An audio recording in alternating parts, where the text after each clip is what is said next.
त्या ठिकाणी बोलत होते, खालच्या पातळीवर जाऊन बोलत होते।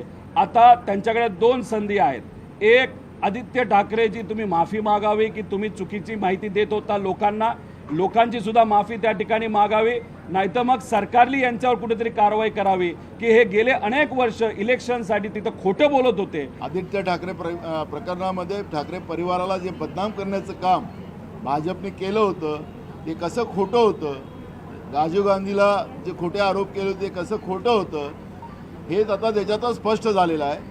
आणि म्हणून भाजप हा खोटारडा पक्ष आहे हे त्याच्यातून सिद्ध झालेलं आहे। तो कुठलाही असो, कुठल्याही पक्षाचा असो, पक्ष म्हणून आम्ही बघत नाही, पण ज्या वेळेस त्यांच्यावर आरोप झाले त्यावेळेस त्यांनी संयमानं प्रतिक्रिया दिली होती आणि सांगितलं होतं की माझा याच्यामध्ये दोष नाही, शेवटी सत्य जनतेसमोर येणार।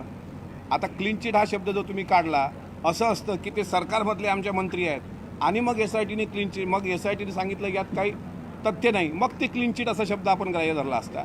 पण या प्रकरणावरून एकच लक्षात येतं, सत्य परेशान हो सकता है लेकिन पराजित नहीं हो सकता। दिशा सालीन प्रकरणातल्या प्रतिज्ञापत्रावरनं सत्ताधारी शिवसेना आणि भाजपच्या प्रमुख नेत्यांनी मात्र अतिशय सावध पवित्रा घेतला। मी एवढंच सांगेन की पिक्चर अभी बाकी आहे, पूर्ण पिक्चर अजून संपलेला नाही। 16 तारीख दिलेली आहे, पुढच्या तारखेनुसार त्या तारखेवर काय होतं ह्या दिशा सालियनच्या केस संदर्भात आपण बघू, काय हरकत नाही। दिशा सालीन मृत्यू प्रकरणावरनं आजवर अनेकदा आदित्य ठाकरेंच्या कोंडीचा प्रयत्न त्यांच्या विरोधकांनी केलाय, पण SITच्या या ताज्या अहवालामुळे या प्रकरणावरनं आदित्य यांच्या विरोधकांना एक प्रकारे घरचा अहेर मिळालाय। Bureau report, news 18 Lokmat.